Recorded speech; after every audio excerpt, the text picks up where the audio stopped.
Well, you know what time it is. It's 8 o'clock. It's Monday night. It's time for TV talk here on Nerd Initiative. You know what that means? Play the intro.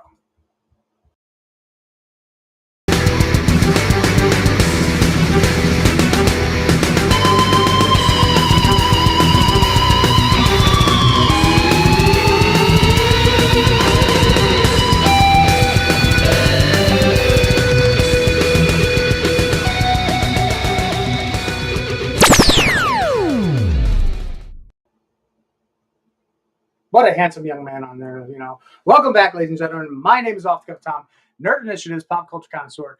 And tonight we're talking Doctor Who, like we've been, because, it ain't broke, don't fix it. So even though things are a little wibbly-wobbly, timey-wimey, I got started a minute late, but you know what? It happens. Because technical difficulties. Because that's what we do here. Everything's live. But speaking of being live, I've been fortunate enough over the past few weeks to have people join me. I've had Mickey last week. I had Mickey 2 weeks ago, excuse me. I had Matt last week. And if we're going to have one folks from Hop Geeks, then we got to have the dynamic duo, the other half of Hop Geek News. So, ladies and gentlemen, if you have not been on Nerd Initiative and you've not been fortunate enough to be on an episode of Turn a Page or myself, who just happened to be on their show on Hop Geeks News that just dropped today, make sure you go and check them out. I want to introduce a wonderful woman who absolutely loves her science fiction, her fantasy, and I think she likes this guy named James Howlett, some dude, guy named Logan. He's the best at what he does for something. So, ladies and gentlemen, Miss Lauren from Hops Geek News. Thank you for having me. That was a hell of an introduction. You really should come to our introduction every week on Hops Geek News. I'm terrible at introducing myself, and you nail it every time. And yes, I do love this guy right here named James Howlett. Sometimes goes by Logan. He's the best at what he does. And what he does best is actually not as mean as he thinks it is. It is still pretty nice. Mm-hmm. But we are here to talk Doctor Who, so I'm ready to talk some Who. That's right. We are here talking Doctor Who tonight. We're talking about the Legend of the Ruby Sunday. So just so everybody knows, we're going to get this real straight off the chest, off the cuff.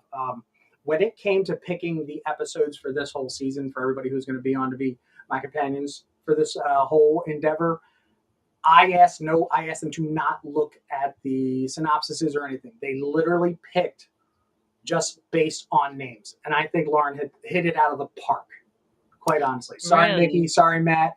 I think you picked the best episode so far to hang out with. When I watched Rogue has been my favorite one so far. So when Matt got Rogue, I was actually a little bit jealous. But I definitely have some opinions on this. And this definitely has a lot of Who lore in it. That's what we're doing. And I was so fortunate enough to be on your guys' show and really feel your guys' format. So we're stealing a little bit from them tonight, folks. And at the end, Lauren's going to give some unbelievable info drop, because I sat there the other night recording with them and went, why don't I do that? Because it's a lot of homework. Well, it started because we started as a beer podcast, so I would do beer school, and then it turned into geek school. So it just kind of took on a life of its own. But it's been great, doing all this research on all these different beer topics and pop culture topics and geek topics. I've learned so much useless information. Mm-hmm. I'm almost ready for some Jeopardy or something. Assuming they only talk about beer and geek culture, then I'll win.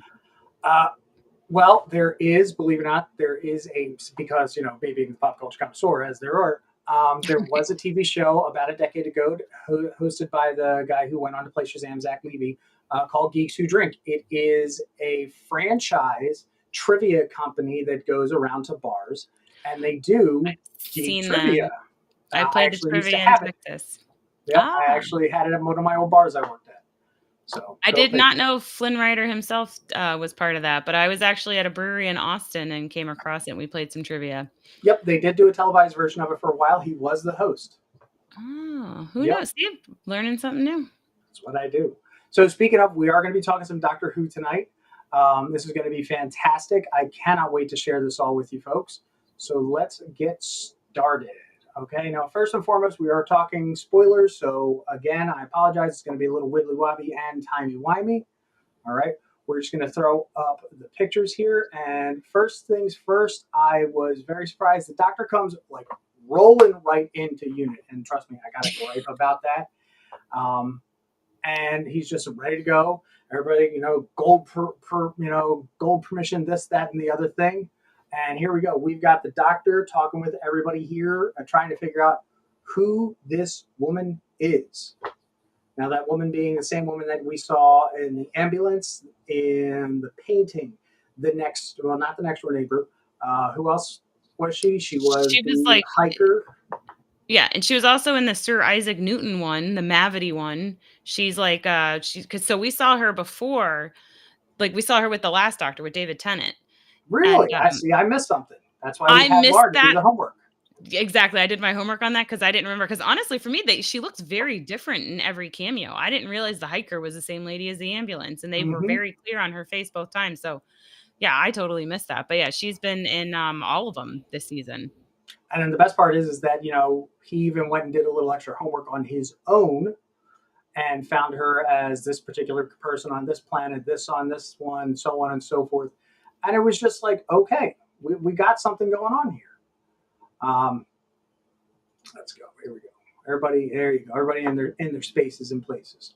And we've got so we've got some new cast members here in unit.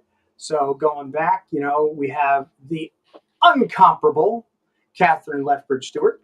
I love her. I absolutely do. And just because I used to watch old Who and I completely respected her dad, every single time I say Catherine Lethbridge Stewart, I just have to throw the salute up for her. Rose is there, Donna's daughter. She was the nepo hire. Just saying. Yeah, where's Donna? Yeah, I thought she got a job there too. she did. How much She did she must get be paid? on a mission. Exactly. And then we have a new chief science officer. We're also introduced to the web and archive uh, officer as well. I mean, I absolutely love that whole command center that they have up there. Believe it or not, and I'm going to say it, I'm going to do it. It actually reminds me of a very particular series of Super Sentai. I'm not even going to say Power Rangers, where it's kind of set up the exact same way. I mean, we did get the Power Ranger contingent of it, but if anybody ever gets a chance to go back and watch Go Busters, which became Power Rangers Beast Morphers, highly recommend it. It's the first season where they didn't wear spandex; it was leather. Mm. Things you know.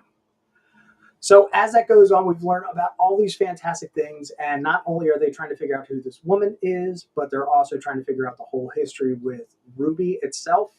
But everybody says that, oh, well, she's what's her name, who's about to drop some knowledge on everybody.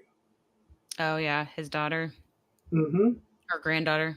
Well, we find out that the woman who he keeps seeing is Susan Triad, and he figures out, he throws the words, plays around with it, get a little anagram. There's a new word He for you, loves ladies his and gentlemen. anagrams. Loves his anagrams, time and relative dimension and space, my favorite. Speaking of which, you play around with Susan Triad and you get Susan. I can't remember what the second. Oh, TARDIS. Sorry. mm-hmm. And then we find out this woman's name is Susan. Now, let's be honest. How many times have we heard Susan probably in the past 60 some odd years on Doctor Who? I think like twice, if that. Like Yep. honestly, I was really Twice this happy season. when they mentioned her at the beginning of the season because one of the things I love about this season in general, including the first 3 with Tennant, is they're finally making this feel like one long show. Like the Doctor is one person because so often you feel like they're not. And so I do love that and I don't think they're done with Susan. I think that this Susan thing is still foreshadowing, even if it is not the granddaughter. I'm going to agree to disagree, but we got a whole slide for that down the road. Okay. But Susan, and that one threw me for a loop. Now, for those of you who remember, earlier this season alone, we're not going to talk about anything else prior to this season. When they did the Abbey Road episode, the doctor said, "Oh yeah, and my granddaughter just lives, about 2 miles over there." And I'll be honest, I had a moment. I was shook Mm-hmm. because you don't hear about Susan ever outside of the first Doctor, out of William Hartnell's. And I just couldn't believe it. And then again, we get Susan, and I'm not kidding. My wife and I, we got an L-shaped couch, right? And we get, where the little L connects. We put pillows there, so we're literally back to back to each other. I honestly reached down and grabbed her head like, ah! And she's like, "Get off me, too hot." Well, one thing I thought was interesting when he mentioned that, and they mentioned granddaughter. I don't know why I had always assumed that his kids had passed. If he, obviously he had kids if he has a granddaughter, and then he said, "Oh, well, I haven't had those kids yet," and I was like, "Wait, what?" And he's like, "Oh, it's one of the things of being a Time Lord." So I was like, Mhm. "Is this going to be something we see in the future? Is him, having these children?" So I thought that that was very interesting. Well, you take a look at River Song. I mean, she is literally the daughter of time. One of my favorite So episodes. Yeah, you cannot go wrong. Alex Kington is. I don't think there's another actor that could have done that role any better. she was Honest to perfect. goodness. So as they're trying to figure out who Susan Triad is, when the doctor just jumps down the rabbit hole thinking that's his granddaughter, at the same time they're trying to figure out who Ruby is. They start explaining how everything is kind of time locked, deadlocked, and what's the big rule? No paradoxes, no nothing. We've broken that rule how many times? I know, but you can't break it to go save Rory and Amy. Yeah, but they were happy and they wrote themselves off literally in their own book. Yeah, it was a good ending. Oh, But yeah, and actually we'll get into that a little bit when we talk about the lore that I looked up as to why maybe he can't always do some of these paradoxes and why he can get away with it sometimes and doesn't get away with it other times. and I think because of the fact that they've explained that this part is so raw, it is like an open, festering wound on the fabric of Open time. time womb. Yeah. That's the best way I've been able to describe it. And I was like, okay, cool. Well, how can they kind of recreate this? What can they do? And then Ruby explains, oh, plot device, that there is a videotape from CCTV 20 years ago. Heck, TVs nowadays still aren't that good, but 20 years ago, you can only imagine what it was. So they go back to Ruby's house and we see her mom. And I love Cherry. Cherry is just like a great character, and there we go. There is Miss Susan, as we're talking about it, Susan Triad, who is going to bring revolutionized technology with freeware. I'm always down for freeware, all right? Because that's just me. She's just a Cor- giver. cor- corporate look, still about the anarchy. So she's about to release this freeware to everywhere to the world, and the doctor thinks this is bad. This is bad. The science dude says, "Oh my god, this is a trap. 86%," and it just keeps going up and up and up. That little kid You was a know, trip. dude, I Yeah. I don't think he was a child actor. Like I do believe that the actor does have dwarfism. I didn't do my homework on it, but he's like great character, and I do have something to talk about that when we go back. But the doctor's like, okay, your unit, you don't always do what I tell you, so where's your time window? She's like down 8 floors or something. Yeah, like it's great. So Ruby heads home to see Cherry. They get the box out, they get the mementos and everything, and then the videotape. At the same time, you know, Ruby says, "Hey, well, I'm going to go back to Unit, and oh, by the way, this is Rose. Her mom works over at a Unit, and so on and so forth." And I just love having Rose on. I think Rose is such a great character. Um, but Cherry, being Cherry, is like, yeah, well, if her mom works there, I'm going too. It's a very mom thing to Like, say. like that's Mama Bear vibes right there. You would do Mhm. that. Let's be honest. My kid would Yeah. do that. Let's bring your mom to work day. And then they weren't going to let her in, but they had no problem with Ruby just come. Whoever comes out of the TARDIS, I guess, automatically has full clearance. Oh yeah, absolutely, because they're trusted by the doctor. But I love the fact that when they did eventually show up, he just takes a sonic, goes gold Yeah. level access. Why? Because you do. And don't forget, at any given time, yes, as much as Captain Lethbridge Stewart may be the commander of unit, technically in times of dire situations, the doctor becomes president of the world. Right. I love that title. So President of so the I world. I think he can just pull rank and go gold level clearance. Yeah, and then they just roll their eyes because obviously he's breaking all the standard protocols of sure. But yeah, I mean that's the benefit when you have president of the world in your title, which is something like a 5-year-old would give themselves. That works. So before Terry and Ruby go off, they ask their next door neighbor, Miss Twist, to go in and to keep an eye on Mom. And this is great. She's like, "Oh, could you give me a cup of tea, love? I would absolutely love a nice fresh hot cuppa." He's like, "Sure, not a problem." No. She's never gonna get a proper cup of tea, is she? Wow, it's like seriously. And then on top of it, like, where the heck did this like full on. Who was it in Happy Gilmore? Who played the orderly? Oh, Oh no, Ben Stiller was the Yeah, it was Ben abusive Stiller. guy. It was Ben Yeah. Stiller. Like, where the heck did this whole Ben Stiller? You're not getting everything, and then she turns into like this. And then the skies came because he is coming. Blah blah blah blah blah. I was like, Yeah, I was a little put off by this. Well, there's so many Personally. characters this season. It's like, who is this? We need to know. Like, she's clearly relevant. And I think that's one thing I've liked about this is that we're getting so many red herrings.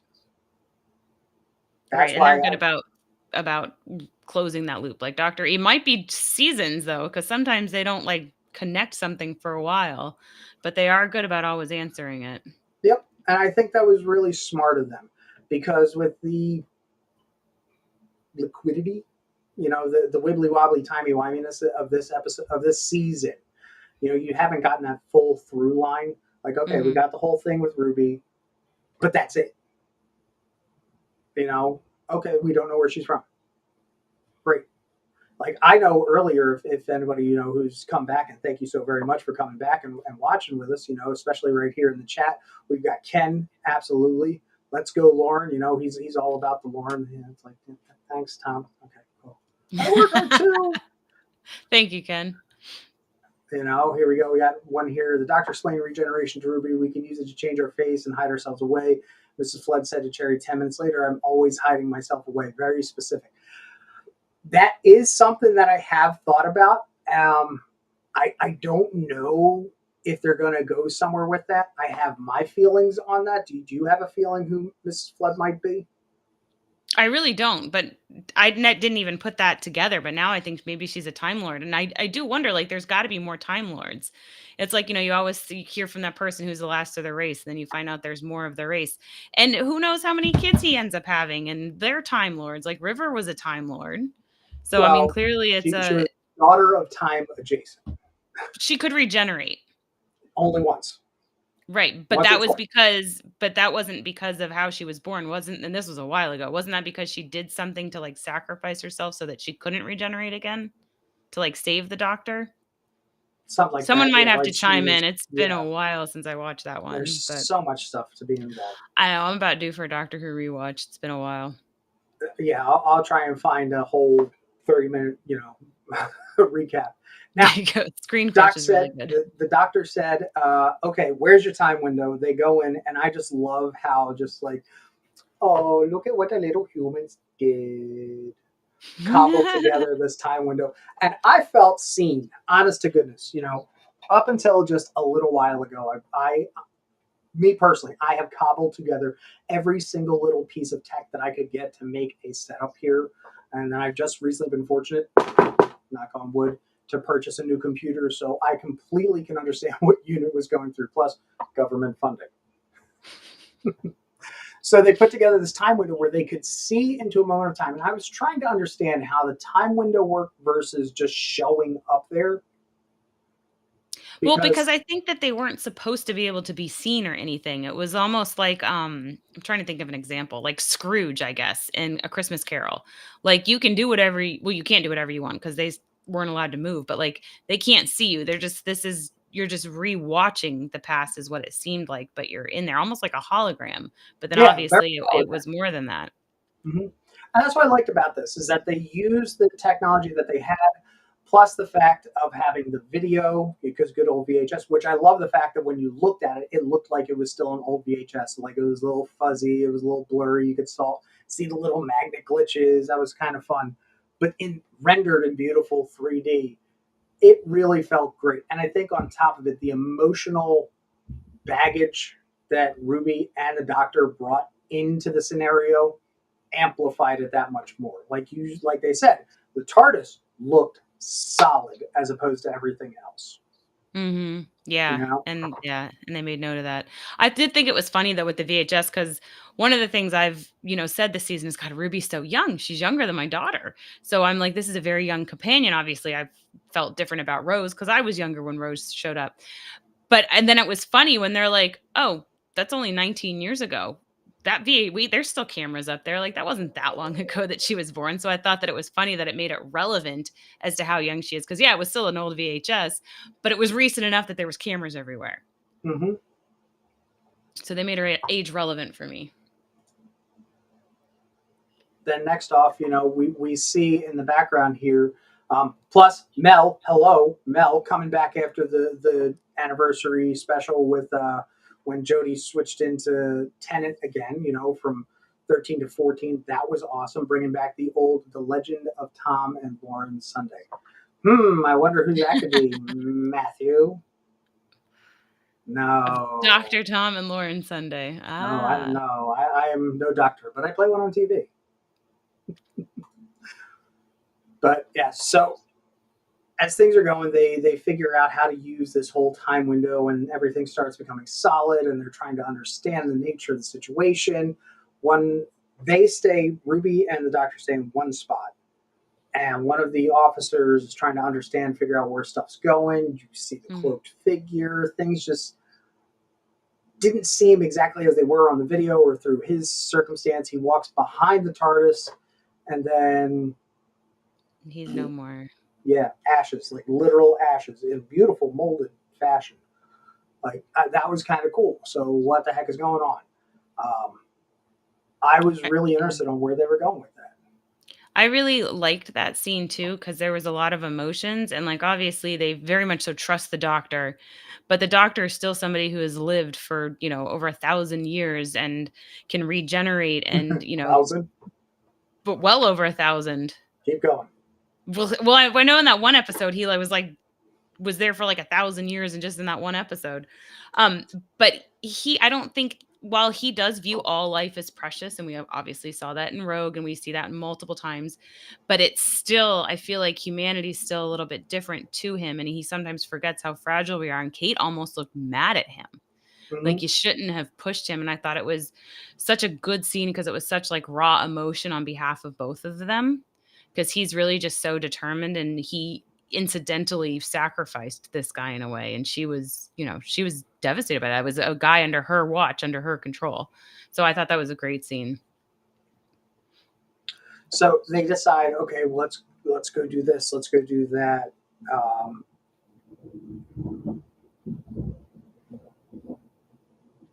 Damn. What was that? Oh.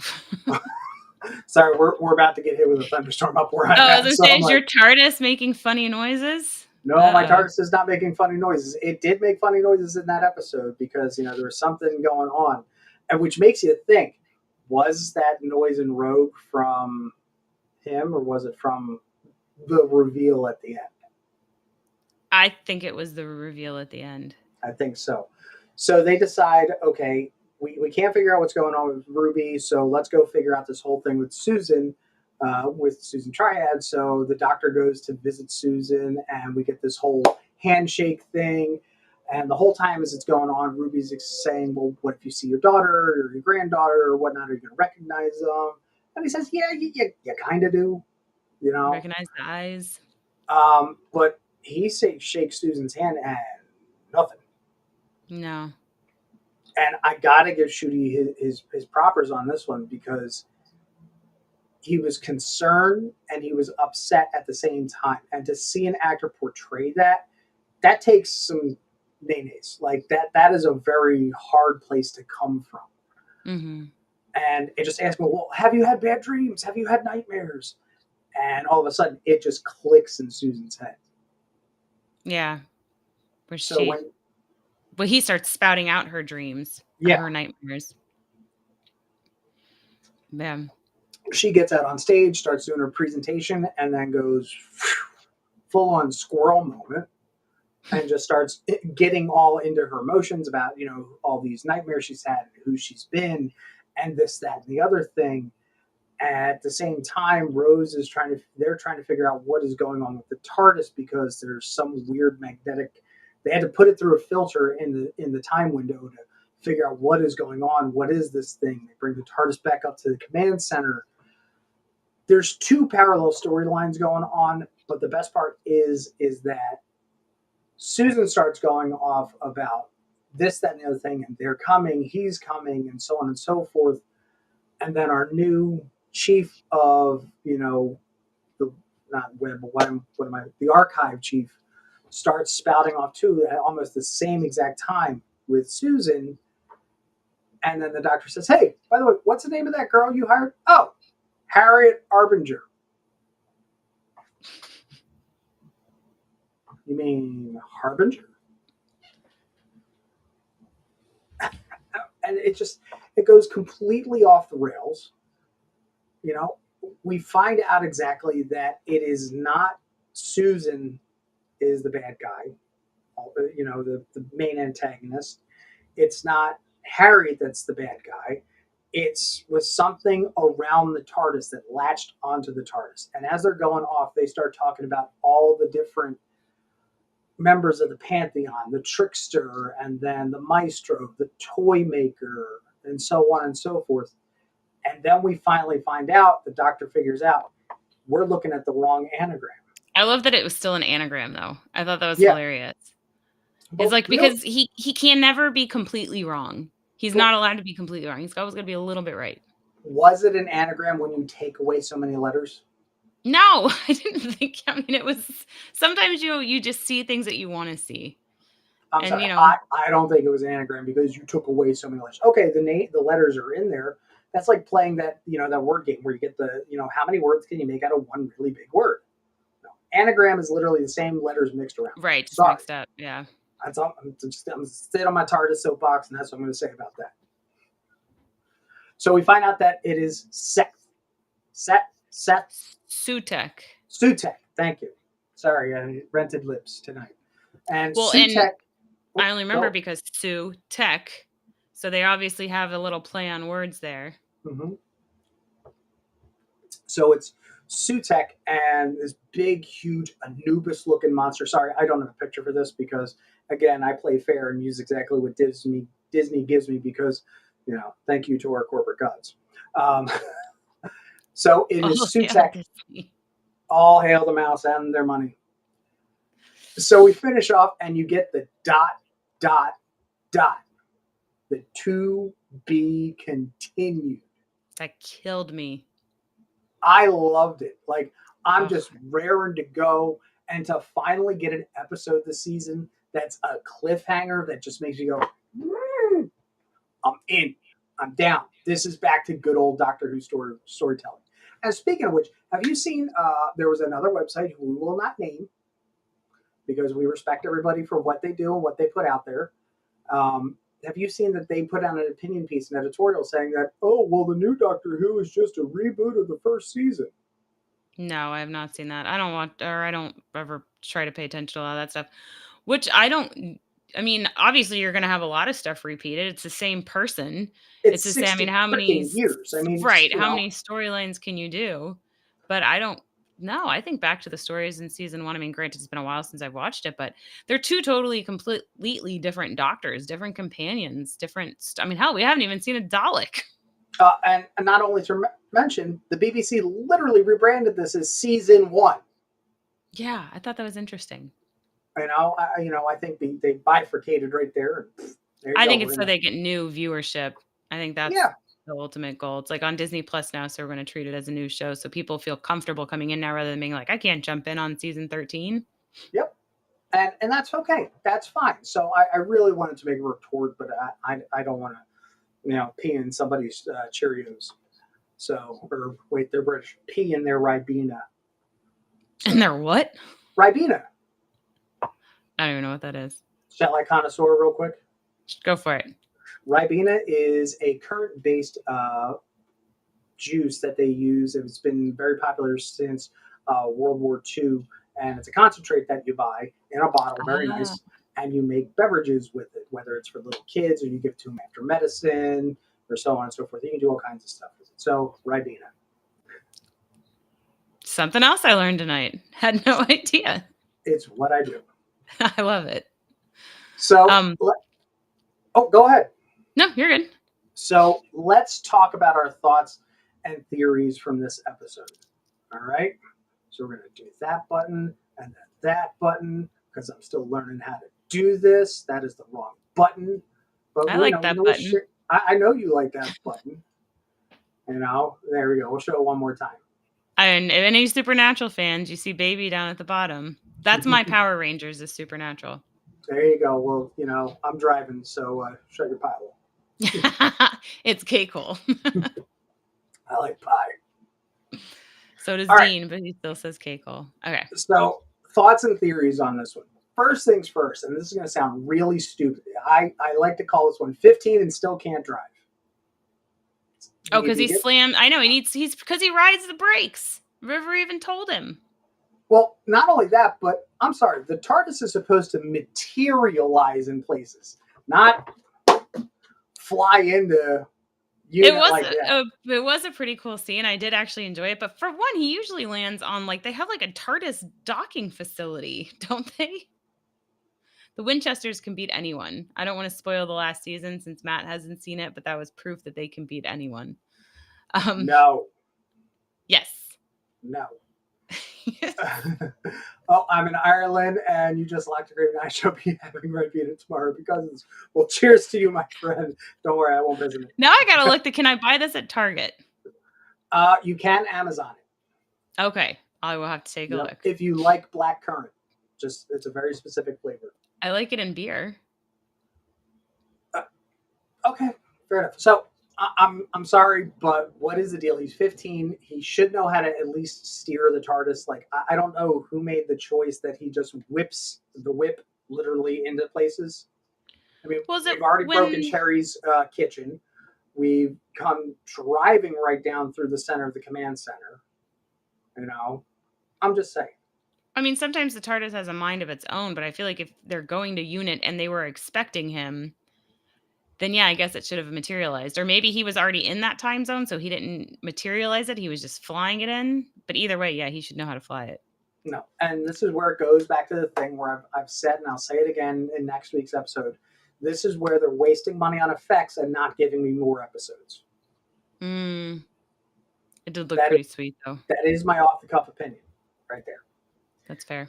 Now let's go to the next one. A useless twist, The Neighbor. Okay? Until it pays off. Right? I think the whole thing with Miss Twist next door was just absolutely pointless.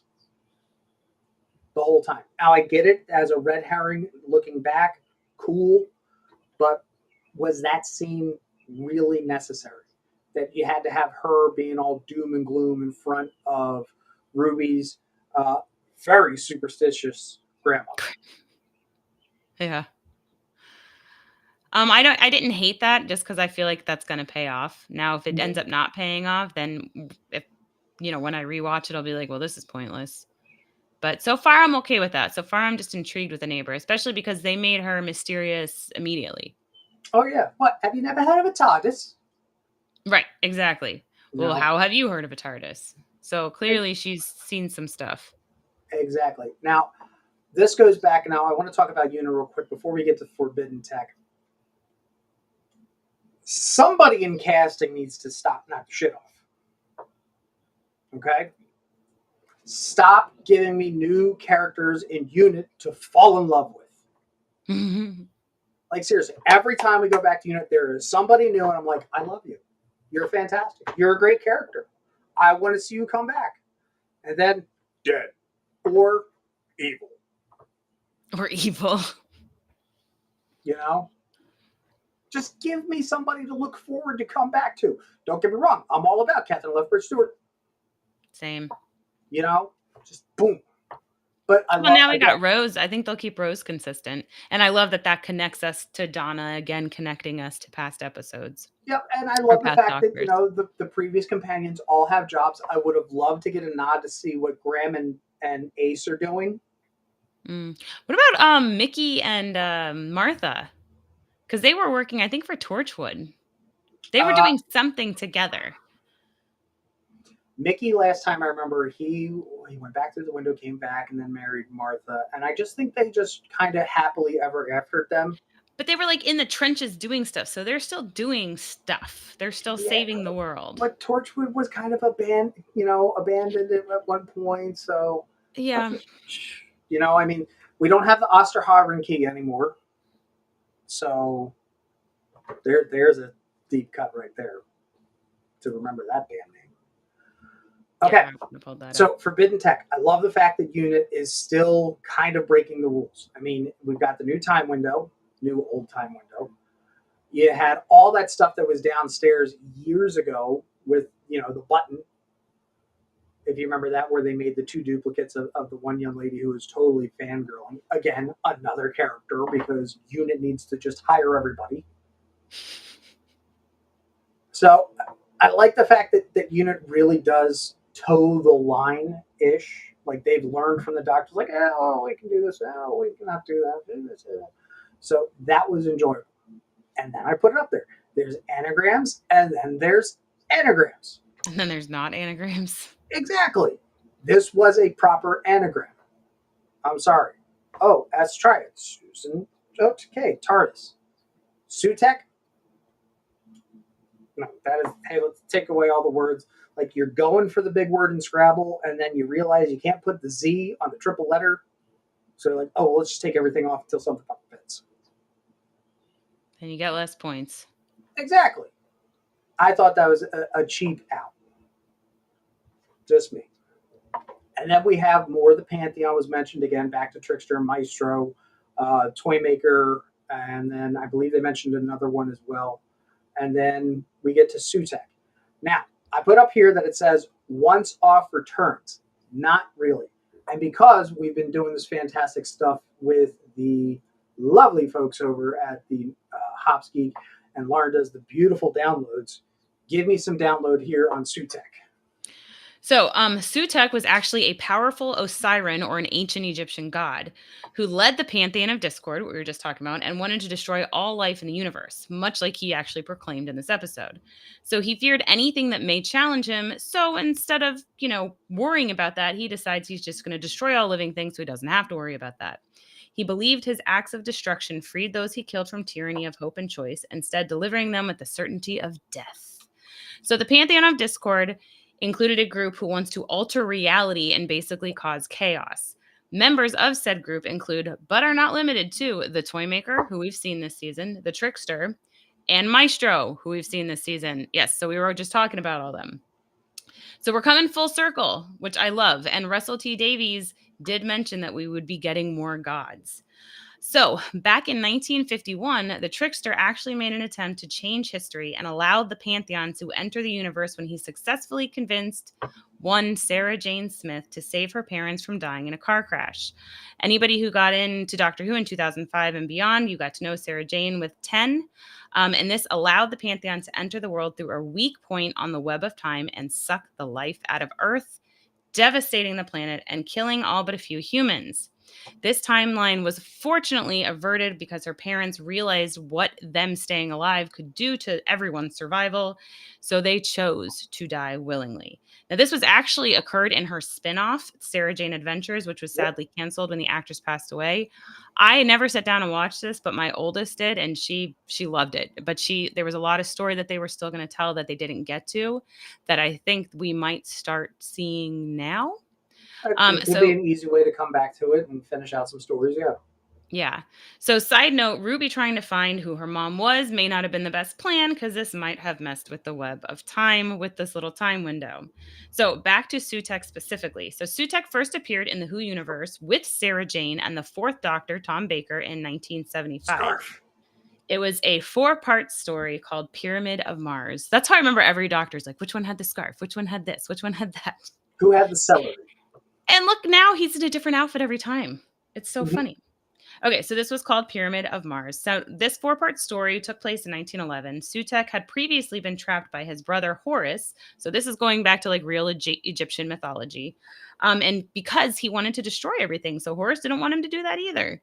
So Sutek was trapped by a beam from Mars, hence Pyramids of Mars, because there was pyramids on Mars trapping him. He was released in 1911, and the fourth Doctor was able to defeat him by sticking him in like this time corridor. And because he had this thing where he went back and forth through time, so the Doctor put him in it, but put like his destination so far in the future that he should have died of old age by the time he got there, even though he could live for so long. Or so he thought. Clearly that did not happen. and he has been hiding in the Howling Void since. That was mentioned in this episode. If you don't remember the Howling Void, Ten and Rose actually sent some Daleks and Cybermen into said void a while back. That is the last time we saw Sutekh on screen, so it has been a couple years short of half of a century since this villain showed up on the screen. However, it's obviously been way longer for the Doctor. Sutekh is in the comics. Thank you. But I'm not going to get into that because that's too much timey-wimey, wibbly wobbly. One last mention, the sound Sutekh made the TARDIS make has actually been happening since 14 and Donna met their creepy doppelgangers. So that seemed to be the first episode that a lot of this started to come about. So dun dun dun. And I always like to cite my sources. So shout out to the YouTube channel Who Culture and to Wiki TARDIS, as I have not actually watched. I love Who Culture.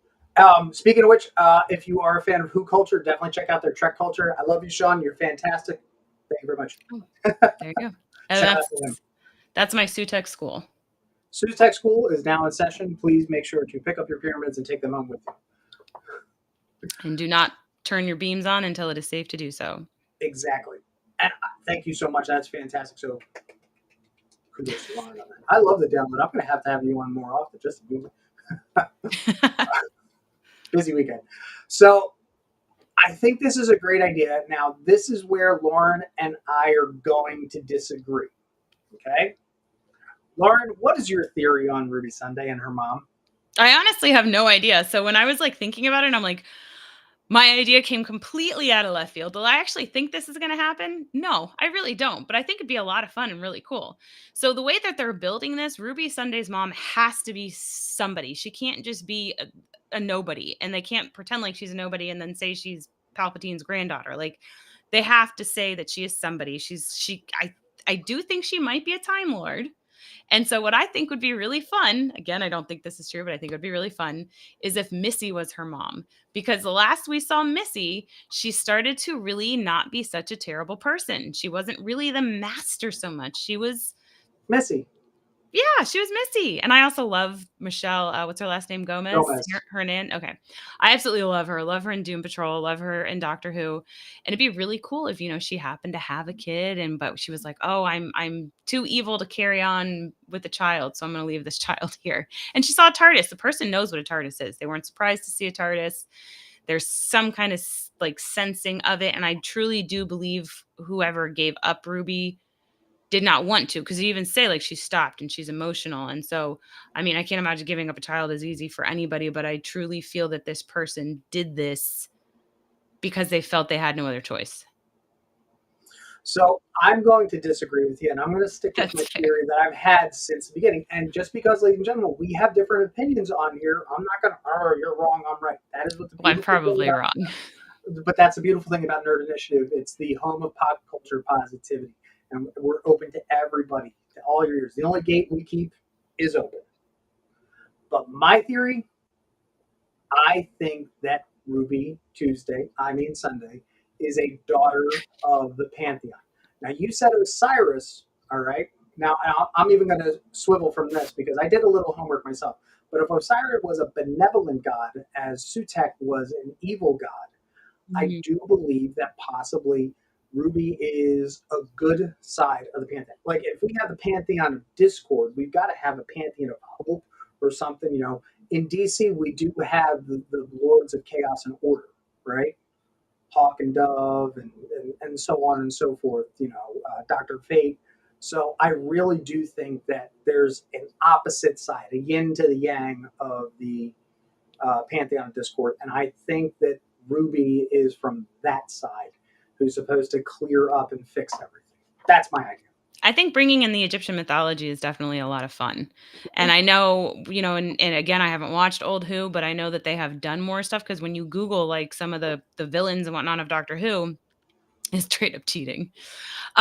They mentioned Ragnarok and stuff, and so that's a very common thing. Look, when Marvel does it, they all do it, taking this mythology. They're some of the oldest fantasy stories, and so I think that's a really cool spin to kind of twist it all into this Egyptian mythology. And we're getting so much Egyptian mythology lately. It's fun. It's fantastic, and it's really nice. I think we've gone down the gambit really with Norse mythology between Marvel, God of War, how many other countless video game franchises. It's time to let somebody else shine. And let's even look at Assassin's Creed. Assassin's Creed, over the whole span of their lifetime, they have done so many different period pieces. Like, okay, I get it. But if general media starts moving around, I think it's nice. It's an inclusion, for a worldwide inclusion that doesn't seem forced. Like they'll throw a character in a TV show for certain reasons. Like, oh, we got to hit all the check marks. Oh, we need this, we need that. No, it happens. It's It just makes sense. It's fluid. It's natural. Mm-hmm. And another show that does that great with gods is Supernatural. Oh yeah, Supernatural. For lack of better words, American Gods did such an amazing. Oh my gosh, I've read the book, watched season 1, and I can't find 2 and 3, so I don't get to finish the show. I don't know where it is. It's just not there anymore. But yeah, that's a fantastic book. It's on Stars. I can only find season 1 on Stars. Really? Yeah, I got to try again. It's been a few months. Seriously. But okay, yeah. So let's get into it. We've got our scores. So here we go. Starting off, I'm going to give this, honest to goodness, a 14 out of 15. Okay? Hear me out, ladies and gentlemen. There have been so many great things with this episode. Yeah, I couldn't give it the full 15 out of 15, only for the fact that the hiccup with Susan Twist, the weirdness that we've got 2 parallel storylines and they're not getting equal level, or we didn't resolve A before we went to B. That's where my thing was with this. And then you give me a cliffhanger in that particular way. You drop the name Susan. You hit these really hard, deep cuts. I'm in, I'm down. It's a 14 out of 15. Right now, this is the top episode I've had all season. Rogue was great. Don't get me wrong. Matt made it a whole lot better chatting with him, but this is the 14 out of 15. And then, Lauren, do you think? Okay, I am going to have to defend my score because I did give it a low score. However, I am viewing this score as fluid because we didn't get a full episode. We got half of an episode.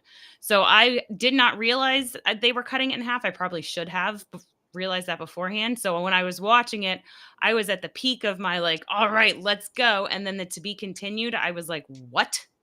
So now that it's on Disney Plus and they don't have to squeeze it into these specific time slots, I would have rather had an extended finale to be able to enjoy it all at once. Now, I should say I didn't get into Doctor Who until later. So binging a lot of it, I found that very enjoyable. So I'm solely giving it a 10 out of 5 because I did not like how it cut off right there. I genuinely loved all of the nods to the past. I loved seeing Rose. I loved seeing Mel. I loved seeing Kate. I loved all of that. I thought I really want to know who Ruby's mom is. I really, really want to know that. I think it's interesting what they're doing with the snow. Maybe that's another kind of Time Lord thing. I don't know. It's definitely not a human thing. Maybe it's an Egyptian thing. Maybe it's a Norse mythology thing. I mean, they don't have snow in Egypt. They have snow in Norway. Maybe they'll bring in a different god. I have no idea. Clearly, I have no idea. But that is why I rated it so low. So next week, after the finale, because we're all joining you, I may have to go back and fix this score. So we shall see. But the to be continued was just a punch to the gut, man. I was in full Doctor Who mode, and then I was like, and it's done. There's nothing wrong with that. I can't say that there's really a bad thing there. Now, having everything said and done, what do you think? What would you like to see in the next episode? Ooh, that's always hard because that's you want fan service, but not too much because the best shows aren't going to give you everything you want, except Spider-Man No Way Home did. I want to know who Ruby's mom is, but I'm okay if there's still some mystery shredded in it. So I want more answers, but I don't need all the answers yet. I'd like to have an idea of the neighbor, some more of what the neighbor's going on or what is going on with the neighbor. I'm hoping that Sutek isn't a full quick again. I mean, they waited 48 years to bring this villain back. I'm hoping he lasts a little longer than just, these last 2 episodes. But I really need to know who Ruby's mom is. I've wanted to know since Christmas. So that is what I'm hoping we find out next week. But again, don't give me everything all at once. For me, I really want to see a resolution to this whole Susan business. I want to make sure that, Ruby's grandma is okay. And they're going to finish off the Doctor and Ruby. That's not a problem. We know that because one, Melly Gibson has confirmed that she will be in the next season, and that the whole idea that she is leaving was still kind of up in the air, but there has been confirmation that she will be in next season, so we can get something to go through. If they're going to have her go through with this, I definitely want to make sure there's a resolution, unlike Clara and the girl, through time, because that was drug out way too long. Yeah, your audio is being a little fuzzy. I can't help it. It's weather. Maybe it's the TARDIS. I don't know. Someone get my Sonic. My Sonic. Yeah, I just want Ruby's grandma to get a hot cup of fresh tea. That's what I really want. Get that distance happening. Come on. I mean, look at David Tennant even said, like, a hot cup of tea can fix anything. Like, the doctor should come bring her a nice hot cup of tea. It fixed the TARDIS, didn't it? Didn't a cup of tea fix the TARDIS one time? Or did it break it? A cup of coffee ruined it, thanks, Donna. Right, but back in 10, not 14, I swear a cup of tea fixed it at one point. Maybe I made that up. So, wrapping up, this has been a fantastic episode for me. Lauren, a little disappointment because she doesn't like having a carrot dangled in front of her face. Nope. That's okay. But having that said, I cannot wait to have you and Matt and Nikki and any of the other members out there in NI Bullpen come back next week. My screen is going to be full of little tiny screens with everybody. So everybody is welcome back. And I really hope to see everybody in the chat next week as we all do the finale. So we're going to have at least, 4 commentators. Haven't loved this season. It's been sadly, but specifically with running part of Ruby and Susan's spot has kept me hooked. This episode for me was a 13 out of 15.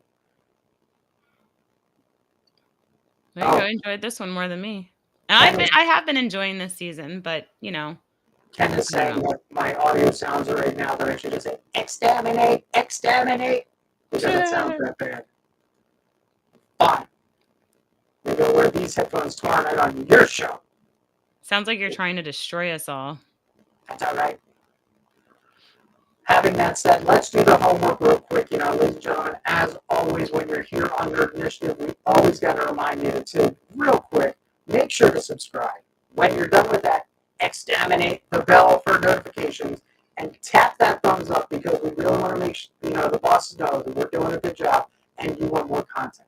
Trust me, our YouTube channel right now is blowing up, or I can exterminate the viewers and followership.